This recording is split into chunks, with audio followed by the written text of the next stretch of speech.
जय माता दी। आप सभी भक्तों पर माता रानी की कृपा सदा सर्वदा बनी रहे। प्यारे भक्तों, आज आप सभी श्रवण करेंगे गुप्त नवरात्रि के पहले दिन माँ काली की कथा। गुप्त नवरात्रि में माँ दुर्गा और उनकी 10 महाविद्याओं की विशेष पूजा की जाती है। गुप्त नवरात्रि को विशेष रूप से गुप्त साधनाओं के लिए जाना जाता है। गुप्त नवरात्रि के पहले दिन माँ काली की पूजा करने का नियम है। 10 महाविद्याओं में माँ काली प्रथम रूप है। माँ काली जी का स्वरूप अत्यंत विकराल, अभयकारी और मंगलकारी है। माँ काली का ये स्वरूप असुरों का नाश करने वाला है। यदि कोई व्यक्ति गुप्त नवरात्रि के दौरान माँ काली की पूजा करता है तो उसके ऊपर सामने आसुरी शक्तियों का कोई असर नहीं होता है। माँ काली की पूजा करने वाले व्यक्ति को रूप, यश, जय की प्राप्ति होती है। समस्त सांसारिक बाधाएं खत्म हो जाती है। माँ काली ने चंड मुंड का संहार किया था, इसलिए इन्हें चामुंडा के नाम से भी जाना जाता है। माँ काली अपने गले मुंडमाला धारण करती है। इनके एक हाथ में खड्ग, दूसरे हाथ में त्रिशूल और तीसरे हाथ में कटा हुआ सिर होता है। माँ दुर्गा ने रक्त बीज नाम के असुर का वध करने के लिए काली का अवतार धारण किया था। 10 महाविद्याओं में माँ काली प्रथम देवी है। गुप्त नवरात्रि में प्रथम दिन माँ काली की आराधना की जाती है। जो लोग तंत्र शक्तियाँ प्राप्त करना चाहते हैं उन्हें गुप्त नवरात्र के पहले दिन विशेष रूप से माँ काली की पूजा करनी चाहिए। इसके अलावा माँ काली की आराधना करने से सभी प्रकार की तंत्र बाधाओं से छुटकारा मिलता है। जो लोग अपने शत्रुओं से बहुत परेशान रहते हैं उन्हें गुप्त नवरात्रि में माँ काली की आराधना करनी चाहिए। ऐसा करने से शत्रु से मुक्ति मिलती है। माँ काली की पूजा करने से अकाल मृत्यु का भय भी दूर हो जाता है। गुप्त नवरात्रि में 2 तरीकों से माँ काली की पूजा की जाती है। जो लोग तांत्रिक विद्या हासिल करना चाहते हैं वह लोग इस दिन माँ काली की तंत्र विद्या द्वारा उपासना करते हैं। कुछ लोग गुप्त नवरात्र के प्रथम दिन सामान्य तरीके से माँ काली की आराधना करते हैं, जिससे उनके जीवन के सभी संकट दूर हो जाते हैं। माँ काली की पूजन विधि। गुप्त नवरात्रि के पहले दिन सुबह ब्रह्म मुहूर्त में उठकर स्नान करने के पश्चात स्वच्छ वस्त्र धारण करें। अब एक साफ चौकी पर गंगा जल छिड़ककर उसे शुद्ध कर ले। अब इस चौकी पर साफ कपड़ा बिछाकर घट स्थापना करें। घट स्थापना करने के लिए मिट्टी, तांबे या स्टील के पात्र में जल भरकर चौकी पर रखें। अब इसके ऊपर एक नारियल को मौली और चुन्नी से लपेटकर कलश के ऊपर स्थापित करें। अब चौकी पर माँ काली की प्रतिमा या मूर्ति की स्थापना करें। अब माँ काली की तस्वीर को रौली कर टीका लगाएं। तिलक करने के पश्चात माँ काली को लाल पुष्पों की माला, पुष्प, फल, मिठाई, नैवेद्य आदि चढ़ाएं और पूरे विधि विधान और श्रद्धा के साथ माँ काली की पूजा करें। अब माँ काली के समक्ष सरसों के तेल या घी का दीपक प्रज्वलित करें और श्रद्धापूर्वक माँ काली के मंत्रों का जाप करें। देवी कवच, अर्गला स्रोत का पाठ करें। सबसे अंत में श्री सूक्तम का पाठ करना चाहिए। जिस आसन पर आप बैठते हैं उसका रंग लाल होना चाहिए। अब माँ काली की कथा सुने या फिर पढ़े। इस दिन दुर्गा सप्तशती का पाठ करना बहुत उत्तम होता है। माँ काली की कथा सुनने के पश्चात कपूर से आरती करें। प्रसाद के रूप में मिठाई का भोग लगाएं। यदि आपके पास मिठाई नहीं है तो आप माँ काली को बतासे का प्रसाद भी चढ़ा सकते हैं। अब सभी लोग में प्रसाद बांट दें और फिर स्वयं भी प्रसाद ग्रहण करें। अब माँ काली से पूजा में हुई किसी प्रकार की गलती के लिए हाथ जोड़कर क्षमा मांगे। अब आइए रसपान करते हैं माँ काली की पावन कथा। हे माता रानी, आपकी कथा को कहने वाले और जो भी भक्त इस कथा को श्रद्धापूर्वक श्रवण करे, उस भक्त की हर मनोकामना को पूर्ण करे। इसी मंगल कामना के साथ आज की कथा शुरू करते हैं। जय माता दी। एक बार दैत्यों की शक्ति बहुत अधिक बढ़ गई। उन्होंने देवराज इंद्र का सिंहासन छीनकर सभी देवताओं को स्वर्ग से निकाल वहां अधिकार कर लिया। इन दैत्यों के राजा शुभ और निशुभ नामक दो भाई थे। महिषासुर, रक्तबीज, चंड मुंड व धूम्रलोचन जैसे दर्जनों सेना नायक और करोड़ों दैत्य की सुसज्जित सेना उनके पास थी। पराजित देवताओं द्वारा प्रार्थना किए जाने पर आदिशक्ति भगवती भवानी ने दुर्गा के रूप में अवतरित होकर उन दैत्यों का संहार किया था। इस युद्ध के मध्य ही देवी दुर्गा ने अपनी सहायता के लिए अपने ललाट से एक अत्यंत शक्तिशाली और विकराल देवी को प्रकट किया। काली, कलिका, चामुंडा, महाकाली आदि इसी देवी के अनंत नामों में से कुछ नाम हैं। मातेश्वरी दुर्गा के अवतार धारण और उनके द्वारा शुभ निशुभ की संपूर्ण सेना के विनाश की कथा काफी लंबी है।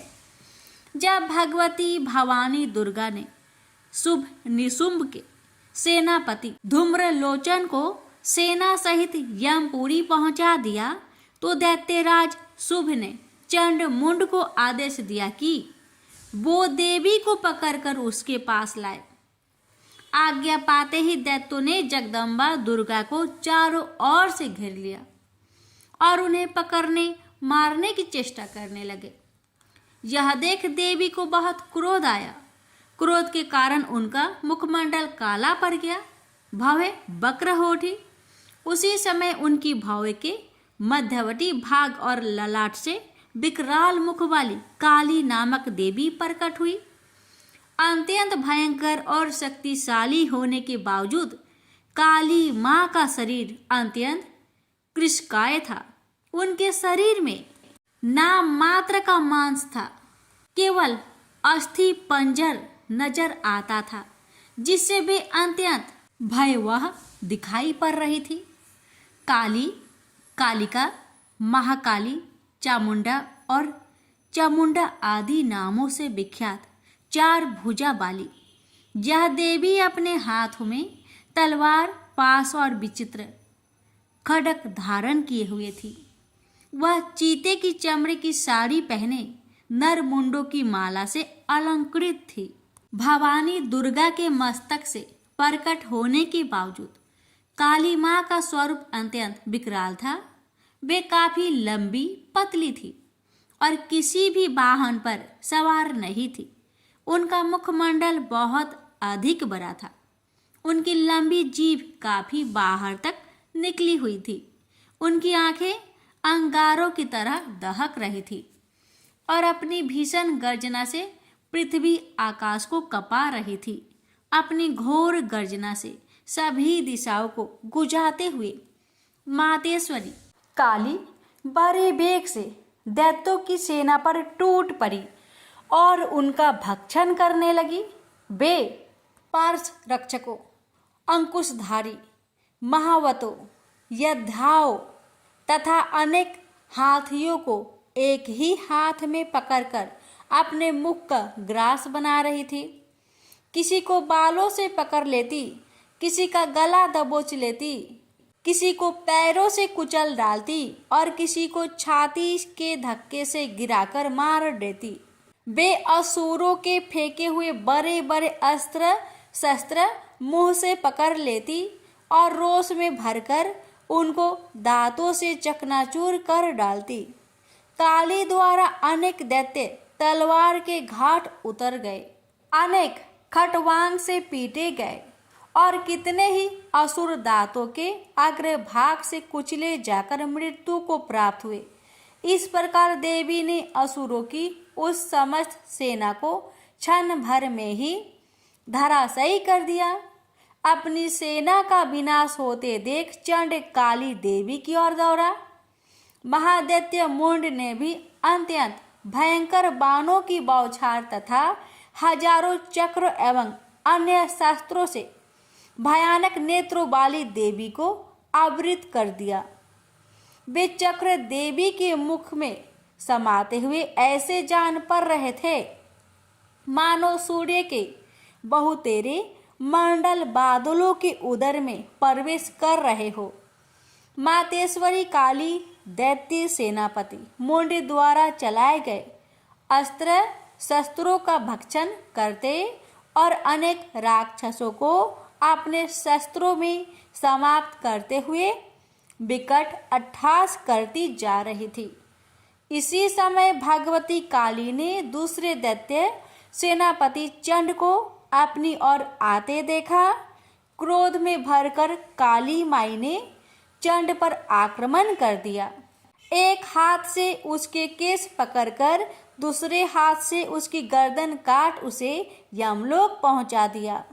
अपने भाई चंड को देवी के हाथों मरता देख मुंड अनेक भयावह दैत्यों के साथ मातेश्वरी काली की ओर दौड़ पड़ा।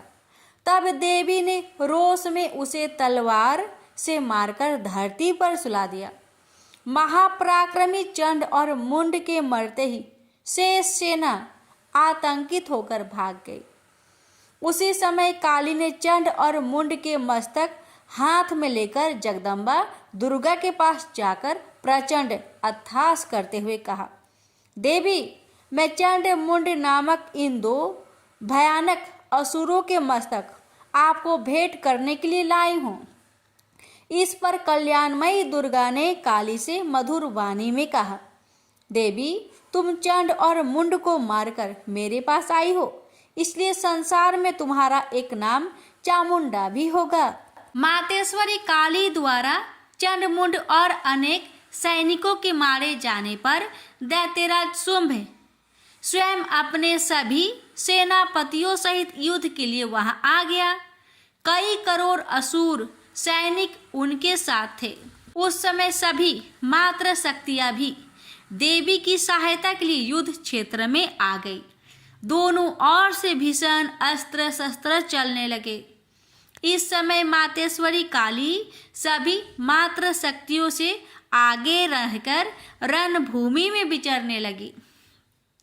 अपने खटवांग, त्रिशूल एवं अन्य अस्त्र शस्त्रों से वे असंख्य दैत्यों को काल के गाल में पहुंचा रही थी। यद्यपि सभी मात्र शक्तियां मातेश्वरी दुर्गा एवं उनका सिंह अनेक दैत्यों को समाप्त कर रहे थे, परंतु मातेश्वरी काली साक्षात रणचंडी बनकर दैत्यों को गाजर मूली की तरह काट रही थी। मातेश्वरी काली इस समय इतने क्रोध में भरी हुई थी कि वे दैत्यों को अस्त्र शस्त्रों से मारने के साथ ही उनका भक्षण भी करती जा रही थी। अत्यंत भयंकर और विकराल रूप था इस समय मातेश्वरी काली का। अनेक राक्षस तो आपके इस रूप को देखकर तथा उनके द्वारा लगाए जा रहे अट्टहासों की भीषण आवाज सुनकर ही यमलोक सिधार गए। मातेश्वरी काली का अवतरण मात्र इन दैत्यों को मारने के लिए ही नहीं हुआ था, उनका इससे भी अधिक महान कार्य था। दैत्य सेनापति रक्तबीज के वध में भगवती दुर्गा की सहायता करना। उस प्रचंड दैत्य रक्तबीज को एक अद्भुत वरदान प्राप्त था। जहां भी उसके रक्त की एक बूंद गिरती थी, वहीं तत्काल उतना ही शक्तिशाली एक असुर उत्पन्न हो जाता था। मातेश्वरी काली, भगवती दुर्गा और अन्य मात्र शक्तियों के हाथों दैत्यों को मरते एवं घायल होते देख महादैत्य रक्तबीज ने मातेश्वरी पर हमला कर दिया। वह अपनी गदा से सभी मात्र शक्तियों पर एक साथ प्रहार करने लगा। जब मात्र शक्तियों ने उस पर प्रहार किए तो उसके शरीर का रक्त जहां जहां गिरता वहां वहां उसके समान ही एक अन्य बलशाली दैत्य पैदा हो जाता। इस प्रकार वहां असंख्य दैत्य उत्पन्न हो गए, जो रक्त बीज के समान ही बलशाली, भीषण और युद्ध कला में निपुण थे। इस समस्या का एकमात्र समाधान यही था कि रक्त बीज के अंग प्रत्यंग तो काटे जाए, परंतु उसके शरीर से निकलने वाले रक्त की एक बूंद भी भूमि पर न गिरने दी जाए। इस प्रयोजन की पूर्ति के लिए भगवती भवानी दुर्गा ने काली को चामुंडा नाम से संबोधित करते हुए कहा, चामुंडे, तुम अपने मुख को अधिक विस्तृत करो तथा मेरे शस्त्र पात से गिरने वाले रक्त बिंदु एवं उनसे उत्पन्न होने वाले महादैत्य को अपने इस भयानक मुख से खा जाओ।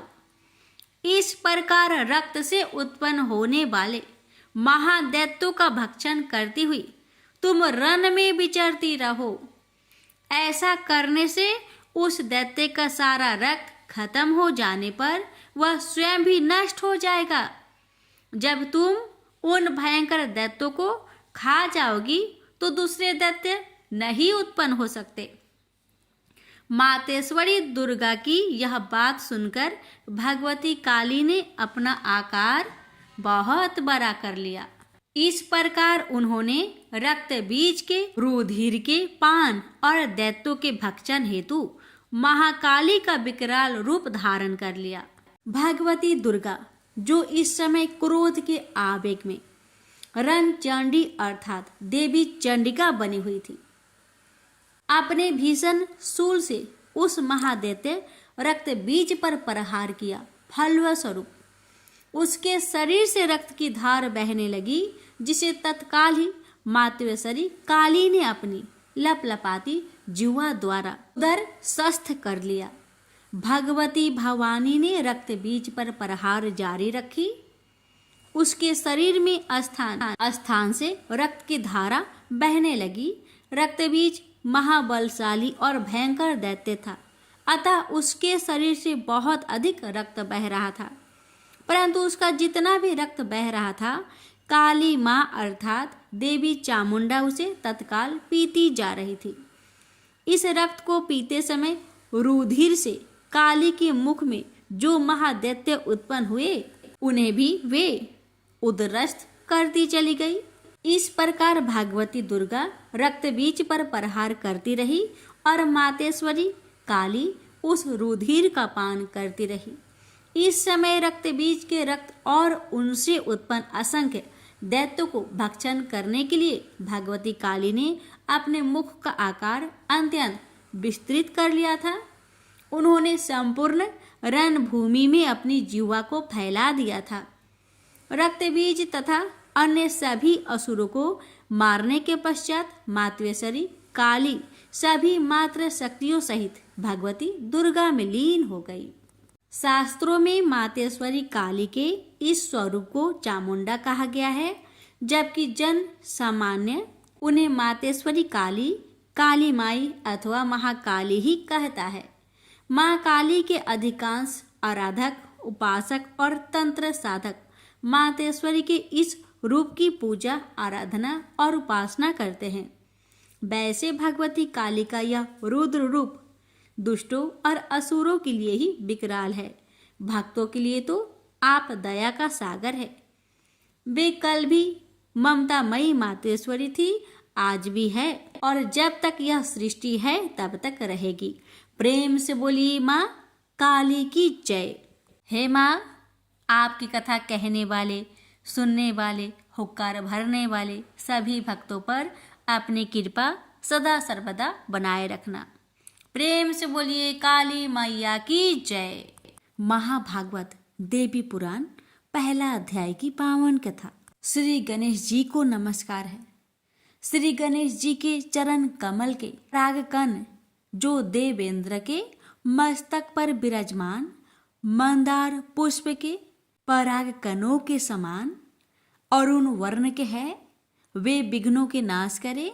नारायण नरश्रेष्ठ श्री नर भगवती सरस्वती और व्यास जी को नमस्कार करके जय पुराण एवं इतिहास आदि ग्रंथों का पाठ करना चाहिए, जिनकी आराधना करके स्वयं ब्रह्मा जी इस जगत के सृजन करता हुए, भगवान विष्णु पालन करता हुए तथा भगवान शिव संहार करने वाले हुए, योगी जन जिनका ध्यान करते हैं और तत्वार्थ जानने वाले मुनिगण जिन्हें परा मूल प्रकृति कहते हैं, तथा मोक्ष प्रदान करने वाली उन जग जननी भगवती को मैं प्रणाम करती हूँ, जिन्होंने स्वेच्छा से इस जगत की सृष्टि करके तथा स्वयं जन्म लेकर भगवान शिव को पति रूप में प्राप्त किया, और शंभु ने कठोर तपस्या से जिन्हें पत्नी रूप में प्राप्त कर जिनका चरण अपने हृदय पर धारण किया, वे भगवती आप सबकी रक्षा करे। एक बार नैमिषारण्य में शौनक आदि महर्षियों ने वेद वेताओं में श्रेष्ठ मुनिवर सूत जी से पूछा, महामते, अब आप स्वर्ग तथा मोक्ष का सुख प्रदान करने वाले उस पुराण का वर्णन कीजिए, जिसमें भगवती की उत्तम महिमा का अत्यंत विस्तार से वर्णन किया गया है और जिसके यथाविधि श्रवण करने से दिव्य ज्ञान से रहित मनुष्यों में भी नवधा भक्ति उत्पन्न हो जाती है। सूत जी बोले, महाभागवत नामक इस अत्यंत गोपनीय पुराण का वर्णन सर्वप्रथम भगवान शिव ने महात्मा नारद के लिए किया था। पूर्व काल में उसे फिर स्वयं भगवान व्यास ने भक्तिनिष्ठ महर्षि जैमिनी के लिए श्रद्धा पूर्वक कहा था, और फिर उसी को मैं आप लोगों से कह रहा हूँ। इसे प्रयत्न पूर्वक गोपनीय रखना चाहिए तथा कभी भी प्रकट नहीं करना चाहिए। इसके श्रवण करने तथा पाठ करने में द्विज को जो पुण्य प्राप्त होता है, भगवान शिव भी 100 वर्षों में उस पुण्य का वर्णन करने में समर्थ नहीं है, तो फिर मैं उसका वर्णन कैसे कर पाऊंगा, क्योंकि वह पुण्य आशीष है। यह सुनकर सभी ऋषिगण विस्मित एवं अत्यंत हर्षित हुए। उन श्रेष्ठ मुनियों ने वेद वेताओं में श्रेष्ठ सूत जी से पुनः कहा। ऋषिगण बोले, मुनिवर, जिस तरह से वह श्रेष्ठ पुराण इस पृथ्वी लोक में प्रकाशित हुआ, आप कृपा करके इसका यथार्थ रूप में वर्णन कीजिए। सूत जी बोले, समस्त धर्म शास्त्रों के वक्ता सभी वेदों में श्रेष्ठ धर्मज्ञ ज्ञान संपन्न महान बुद्धि वाले महामुनि भगवान महर्षि व्यास जी 18 पुराणों की रचना करने पर भी किसी प्रकार से संतुष्ट नहीं हुए। उन्हें चिंता हुई कि यह महापुराण परम श्रेष्ठ है, जिससे पढ़कर दूसरा कुछ भी इस पृथ्वी तल पर नहीं है। भगवती का परम तत्व तथा विस्तृत महात्म्य इसमें विद्यमान है। देवी तत्व से अनभिज्ञ में इसका वर्णन कैसे कर सकूंगा? ऐसा सोचकर उनके मन में बड़ा क्षोभ हुआ। महाज्ञानी महेश्वर शिव, जिनके तत्व को भी भली भांति नहीं जानते, जिनके परम तत्व को जान पाना अत्यंत कठिन है, ऐसा विचार कर परम बुद्धिमान तथा दुर्गा भक्ति परायण व्यास जी ने हिमालय पर्वत पर जाकर कठोर तपस्या की। उनकी तपस्या से प्रसन्न होकर भक्तों से स्नेह रखने वाली भगवती सर्वाणी दृश्य रूप से ही आकाश में स्थित होकर उनसे यह वचन कहा, महामुने, जहाँ ब्रह्म लोक में समस्त श्रुतियाँ विद्यमान थी, आप वहाँ पर जाइए। वहाँ आप मेरे संपूर्ण परम तत्व को जान लेंगे। वहाँ श्रुतियों के द्वारा मेरी स्तुति किए जाने पर मैं प्रकट होंगी और आपकी जो भी अभिलाषा होगी उसे पूर्ण करूंगी। तदंतर भगवती की आकाशवाणी सुनकर महर्षि व्यास जी ब्रह्मलोक गए। वहां उन्होंने वेदों को प्रणाम करके पूछा, अविनाशी ब्रह्मपद क्या है? विनय से नम्र महर्षि का यह वचन सुनकर एक एक करके सभी वेदों ने तत्काल मुनिश्रेष्ठ व्यास जी से कहा। ऋग्वेद ने कहा, सभी प्राणी जिनके भीतर स्थित है और जिनसे संपूर्ण जगत प्रकट होता है तथा जिन्हें परम तत्व कहा गया है, वे साक्षात स्वयं भगवती ही है। युजवेद ने कहा, सभी प्रकार के यज्ञों से जिनकी आराधना की जाती है, जिसके साक्षात हम प्रमाण हैं, वे एकमात्र भगवती ही है। सामवेद ने कहा, जो इस समग्र जगत को धारण करती है तथा योगीजन जिसका चिंतन करते हैं और जिनसे यह विश्व प्रकाशित है, वे एकमात्र भगवती दुर्गा ही इस जगत में व्याप्त है। अर्थ वेद ने कहा, भगवती के कृपा पात्र लोग भक्ति पूर्वक जिन देवेश्वरी का दर्शन करते हैं, उन्हीं भगवती दुर्गा को लोग परम ब्रह्म कहते हैं।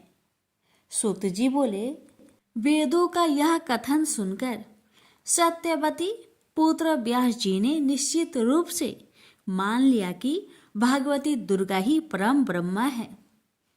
ऐसा कहकर उन वेदों ने महामुनि व्यास जी से पुनः कहा, जैसा हम लोगों ने कहा है वैसा हम प्रत्यक्ष दिखाएंगे। ऐसा कहकर सभी श्रुतियां सच्चिदानंद विग्रह वाली शुद्ध स्वरूपा तथा सर्वदेवमयी परमेश्वरी का स्तवन करने लगी। वेदों ने कहा, दुर्गे आप संपूर्ण जगत पर कृपा कीजिए, पर में आपने ही अपने गुणों के द्वारा स्वेच्छा अनुसार सृष्टि आदि तीनों कार्यों के निमित्त ब्रह्मा आदि तीनों देवों की रचना की है। इसलिए इस जगत में आपको रचने वाला कोई भी नहीं है। माता, आपके दुर्गम गुणों का वर्णन करने में इस लोक में भला कौन समर्थ हो सकता है। भगवान विष्णु आपकी आराधना के प्रभाव से ही दुर्जय दैत्यों को युद्ध स्थल में मारकर तीनों लोकों की रक्षा करते हैं। भगवान शिव ने भी अपने हृदय पर आपका चरण धारण कर तीनों लोकों का विनाश करने वाले कालकूट विष का पान कर लिया था। तीनों लोकों की रक्षा करने वाली अंबिके, हम आपके चरित्र का वर्णन कैसे कर सकते हैं, जो अपने गुणों से माया के द्वारा इस लोक में साकार परम पुरुष के देह स्वरूप का धारण करती है और जो पराशक्ति ज्ञान तथा क्रिया शक्ति के रूप में प्रतिष्ठित है। आपकी उस माया से विमोहित शरीरधारी प्राणी भेद ज्ञान के कारण सर्व अंतरात्मा के रूप में विराजमान आपको ही पुरुष कह देते हैं। अंबिके, उन आप महादेवी को नमस्कार है। स्त्री पुरुष रूप प्रमुख उपाधि समूहों से रहित जो परम ब्रह्मा है, उसमें जगत सृष्टि के निमित्त सर्वप्रथम सृजन की जो इच्छा हुई वह स्वयं आपकी ही शक्ति से हुई और वह पराशक्ति भी स्त्री पुरुष रूप दो मूर्तियां में आपकी शक्ति से ही विभक्त हुई है। इस कारण वह पर ब्रह्मा भी मायामयी शक्ति रूप ही है। जिस प्रकार जल से उत्पन्न ओले आदि को देखकर मान्य जनों को यह जल ही है ऐसा ध्रुव निश्चय होता है, उसी प्रकार ब्रह्मा से ही उत्पन्न इस समस्त जगत को देखकर सकात्यात्मक ब्रह्मा ही है ऐसा मन में विचार होता है और पुनः परात्पर पर ब्रह्मा में जो पुरुष बुद्धि है वो भी शक्ति स्वरूप ही है ऐसा निश्चित होता है। जगदम्बिके, देहधारियों के शरीर में स्थित षष्ठ चक्र, मूलाधार चक्र, स्वाधिष्ठान चक्र, मणिपुर चक्र, अनाहट चक्र, विशुद्धाख्य चक्र तथा आज्ञा चक्र में ब्रह्मादि जो 6 विभूतियां सुशोभित होती है, वे परलयांत में आपके आश्रय से ही परमेश पद को प्राप्त होती है। इसलिए शिवे शिवादि देवों में स्वयं की ईश्वरता नहीं है, अपितु वह तो आप में ही है। देवी, एकमात्र आपके चरण कमल ही देवताओं के द्वारा वंदित है। दुर्गे, आप हम पर प्रसन्न होइए। सूत जी बोले, इस प्रकार श्रुतियों के द्वारा वेद वचनों से स्तुति की सनातनी जगदम्बा सती ने अपना स्वरूप दिखाया। सभी प्राणियों के भीतर स्थिर रहने वाली उन ज्योति स्वरूपिणी भगवती ने व्यास जी के संचय का नाश करने के लिए इच्छा रूप धारण किया। उनकी आकृति हजारों सूर्य की प्रभा से युक्त थी, करोड़ों चंद्रमाओं की कांति से सुशोभित हो रही थी, हजारों भुजाओं से संपन्न थी, दिव्य शस्त्रों से सुसज्जित थी, दिव्य अलंकारों से शोभ्यमान थी एवं उनके शरीर पर दिव्य गंधों का लेप लगा हुआ था। वे सिंह की पीठ पर विराजमान थी और कभी कभी 100 पर सवार भी दिखाई पड़ती थी। वे भगवती 4 भुजाओं से सुशोभित थी। उनके शरीर की प्रभा नवीन मेघ के समान थी। वे क्षण क्षण में कभी 2, कभी 4, कभी 10, कभी 18, कभी 100 तथा कभी अनंत भुजाओं से युक्त होकर दिव्य रूप धारण कर लेती थी। वे कभी विष्णु रूप में होकर उनके वाम भाग में लक्ष्मी का रूप धारण करके विराजमान दिखाई पड़ती थी, कभी राधा सहित कृष्ण के रूप में हो जाती थी, कभी स्वयं ब्रह्मा का रूप धारण करके उनके वाम भाग में सरस्वती के रूप में दृष्टिगत होती थी और कभी शिव का रूप धारण कर उनके वाम भाग में गौरी रूप में स्थित हो जाती थी। इस प्रकार उन सर्वव्यापिनी ब्रह्म स्वरूपिणी भगवती ने अनेक प्रकार के रूप धारण कर व्यास जी का संचय दूर किया। सूत जी बोले, इस प्रकार पराशर पुत्र व्यास जी भगवती का दर्शन करके उन्हें परम ब्रह्म के रूप में जानकर जीवन मुक्त हो गए। तदंतर भगवती ने उनकी अभिलाषा जानकर उन्हें चरण तल में स्थित कमल के दर्शन कराए। मुनि व्यास जी ने उस कमल के हजारों दलों में परमाक्षर स्वरूप महाभागवत नामक पुराण को देखा।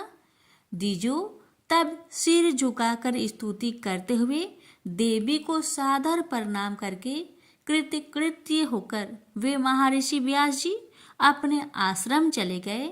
उन्होंने भगवती के चरणों में स्थित कमल में परमाक्षर स्वरूप पवित्र महाभागवत पुराण का जिस रूप में दर्शन किया था उसी रूप में उसे प्रकाशित किया।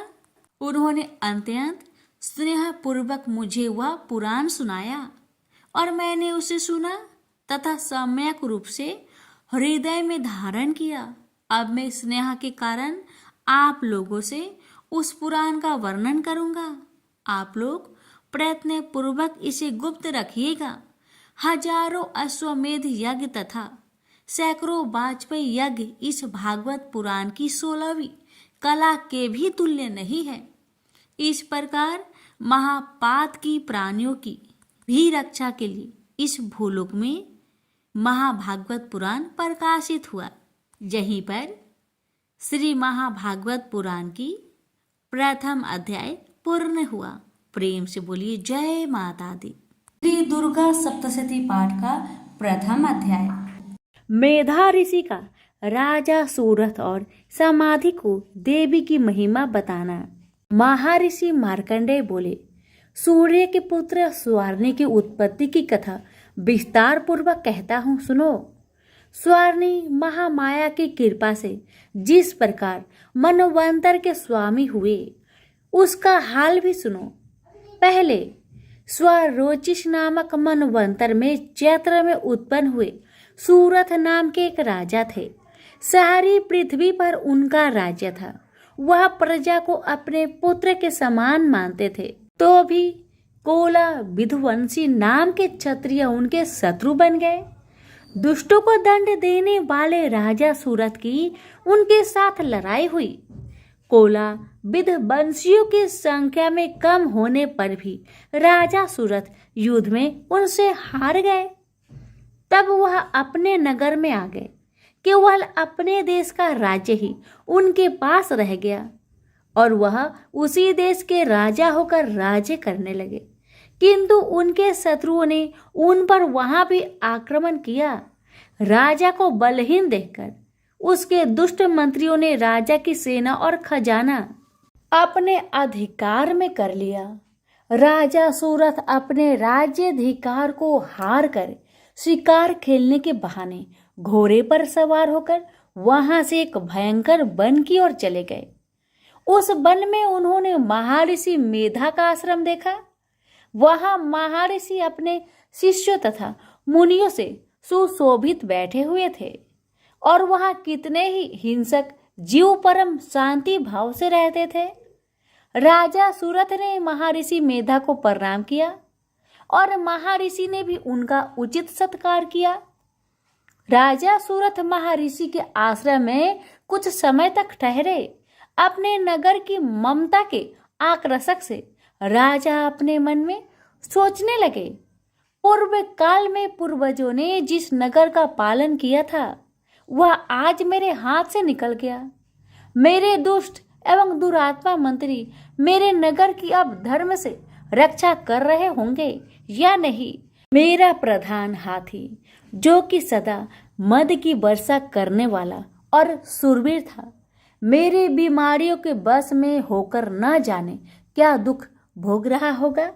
मेरे आज्ञाकारी नौकर, जो मेरी कृपा से धन और भोजन पाने से सदैव दुखी रहते थे और मेरे पीछे पीछे चलते थे, वह निश्चय ही दुष्ट राजाओं के अनुसरण करते होंगे तथा मेरे दुष्ट एवं दुरात्मा मंत्रियों द्वारा व्यर्थ ही धन को व्यय करने से मेरा सचित किया हुआ मेरा खजाना एवं दिन जरूर खाली हो जाएगा। इस प्रकार ही बहुत सी बातें सोचता हुआ राजा निरंतर दुखी रहने लगा। एक दिन राजा सूरथ ने महर्षि मेधा के आश्रम के निकट एवं वेश्या को देखा। राजा ने उससे पूछा, भाई तुम कौन हो?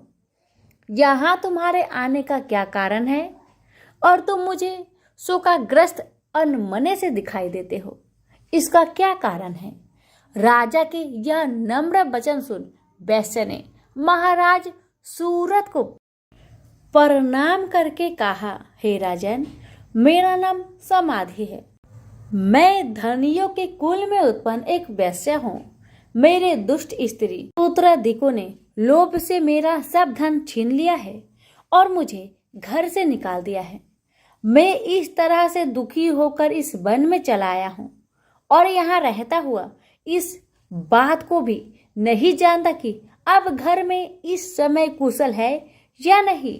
यहाँ मैं अपने परिवार का आचरण संबंधी कोई समाचार भी नहीं पा सकता कि वह घर में इस समय कुशल पूर्वक है या नहीं। मैं अपने पुत्र के संबंध में ये भी नहीं जानता कि वह सदाचारी है या दुराचार में फंसे हुए हैं। राजा बोले, जिस धन के लोभी स्त्री पुत्रों ने तुम्हें घर से निकाल दिया है, फिर भी तुम उसी का चित्त में उनसे प्रेम करते हो। वैश्य ने कहा, मेरे विषय में आपका ऐसा कहना ठीक है, किंतु मेरा चित्त इतना कठोर नहीं है। यद्यपि उन्होंने धन के लोभ में पकड़कर प्रीत स्नेह को त्याग कर मुझे घर से निकाल दिया है, तो भी मेरे मन में उनके लिए कठोरता नहीं आती। महामते, मेरा मन फिर भी उनमें फंस रहा है। इस बात को जानता हुआ भी मैं नहीं जान रहा मेरा चित्त उनके लिए दुखी क्यों है। मैं उनके लिए लंबी लंबी सांसें ले रहा हूँ। उन लोगों में प्रेम नाम मात्र का भी नहीं है। फिर भी ऐसे निस्नेहियों के लिए मेरा हृदय कठोर नहीं होता। महर्षि मार्कंडेय ने कहा, ब्राह्मण। इसके पश्चात महाराज सूरथ और वह वैश्य दोनों महर्षि मेधा के समीप गए और लोग न्याय संभाषण करके दोनों ने वार्ता आरंभ की। राजा बोले, भगवान, मैं आपसे एक बात पूछना चाहता हूँ, सो आप कृपा करके मुझे बताए। मेरा मन मेरे अधीन नहीं है, इससे मैं बहुत दुखी हूँ। राज्य धन आदि की चिंता अभी तक मुझे बनी हुई है और मेरी यह ममता अज्ञानियों की तरफ बढ़ती जा रही है। और यह समाधि नामक वैश्य भी अपने घर से अपमानित होकर आया है। इसके सज्जनों ने भी इसे त्याग दिया है। सज्जनों से त्याग हुआ भी यह उनसे हार्दिक प्रेम रखता है। इस तरह हम दोनों ही दुखी हैं। हे महाभाग, उन लोगों के अवगुणों को देखकर भी हम दोनों के मन में उनके लिए ममता जनित आकर्षक उत्पन्न हो रहा है। हमारे ज्ञान रहते हुए भी ऐसा क्यों है? अज्ञानी मनुष्य की तरह हम दोनों में यह मूर्खता क्यों है? महर्षि मेधा ने कहा, विषय मार्ग का ज्ञान सब जंतुओं को है। सबों के लिए विषय पृथक पृथक होते हैं। कुछ प्राणी दिन में नहीं देखते और कुछ रात को, परंतु कोई जीव ऐसे हैं जो दिन तथा रात दोनों में देख सकते हैं। यह सत्य है कि मनुष्य में ज्ञान प्रधान है, किंतु केवल मनुष्य ही ज्ञानी नहीं होता। पशु पंछी आदि भी ज्ञान रखते हैं। जैसे यह पशु पंछी ज्ञानी है, वैसे ही मनुष्यों का ज्ञान है, और ज्ञान मनुष्यों में है वैसे ही पशु पंछियों में है, तथा अन्य बातें भी दोनों में एक जैसी पाई जाती है। ज्ञान होने पर भी इन पंछियों की ओर देखो कि अपने भूख से पीड़ित बच्चों की चोंच में कितने प्रेम से अन्न के दाने डालते हैं। राजन, ऐसा ही प्रेम मनुष्य में अपनी संतान के प्रति पाया जाता है। लोभ के कारण अपने उपकार का बदला पाने के लिए मनुष्य पुत्रों की इच्छा करते हैं और इस प्रकार मोह के गड्ढे में गिर जाते हैं। भगवान श्री हरि की जो माया है, उसी में यह संसार मोहित हो रहा है। इसमें आश्चर्य की कोई बात नहीं, क्योंकि वह भगवान विष्णु की योग निद्रा है। यह माया ही तो है जिसके कारण संसार मोह में जकड़ा हुआ है। यही महामाया भगवती देवी ज्ञानियों के चित्त को बलपूर्वक खींचकर मोह में डाल देती है और उसी के द्वारा संपूर्ण जगत की उत्पत्ति होती है। यही भगवती देवी प्रसन्न होकर मनुष्य को मुक्ति प्रदान करती है। यही संसार के बंधन का कारण है तथा संपूर्ण ईश्वरों की भी स्वामिनी है। महाराज सूरथ ने पूछा, भगवान, वह देवी कौन है जिसको आप महामाया कहते हैं? ब्राह्मण, वह कैसे उत्पन्न हुई और उसका कार्य क्या है? उसके चरित्र कौन कौन है? प्रभु, उसका जैसा प्रभाव हो, जैसा स्वरूप हो, वह सभी मुझसे कृपा करके कहिए। मैं आपसे सुनना चाहता हूँ। महर्षि मेधा बोले, राजन, वह देवी तो नित्य स्वरूपा है। उससे यह संसार रचाया गया है, तब भी उसकी उत्पत्ति अनेक प्रकार से होती है। वह सब आप मुझसे सुनो। यह देवताओं का कार्य सिद्ध करने के लिए प्रकट होती है। उस समय वह उत्पन्न हुई कहलाती है।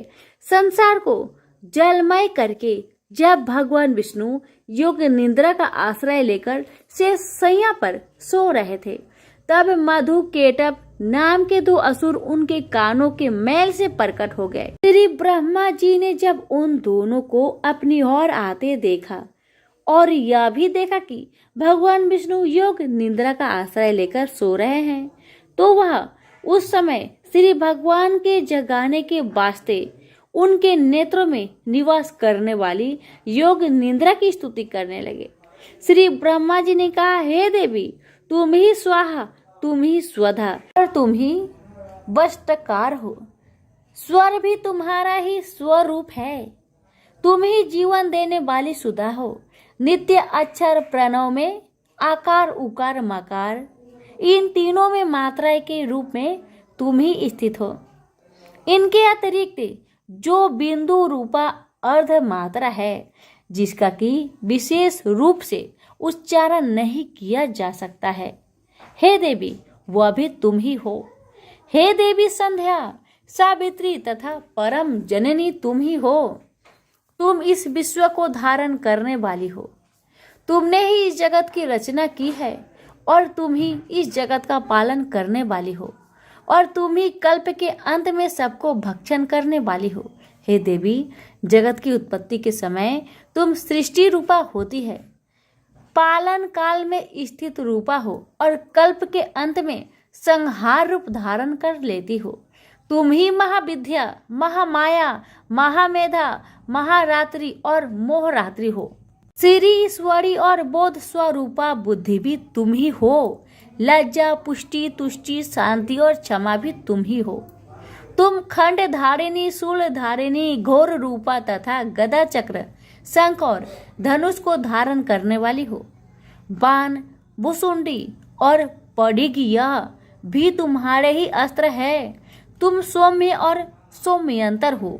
यही नहीं बल्कि जितनी भी स्वयं तथा सुंदर वस्तुएं इस संसार में हैं, उनसे सबसे बढ़कर सुंदर तुम हो। पर और अपर सबसे परे रहने वाली सुंदर ही तुम हो। हे स्वर्ग रूपे देवी, जो भी सत असत पदार्थ है और उनमें जो शक्ति है वह तुम ही हो। ऐसे अवस्था में भला तुम्हारी स्तुति कौन कर सकता है।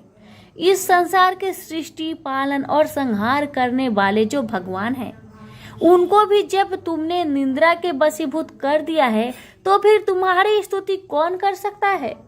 मुझे भगवान विष्णु तथा भगवान शंकर को शरीर धारण कराने वाली तुम ही हो। तुम्हारी स्तुति करने की शक्ति किसमें है। हे देवी, तुम तो अपने इन उद्धार प्रभाव के कारण ही परेशानियां हो। मधु और केटव जो भयंकर असुर है, इन्हें तो मोह में डाल दो और श्री हरि भगवान विष्णु को भी जल्दी जगा दो और उनमें इनके मार डालने की बुद्धि भी उत्पन्न कर दो।